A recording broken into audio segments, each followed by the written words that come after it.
తెల్లవారే వెలుగు రేఖలా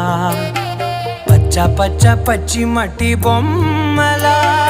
అల్లి బిల్లి వెన్న పాల నురగలా అచ్చ తెలుగు ఇంటి పూల కొమ్మలా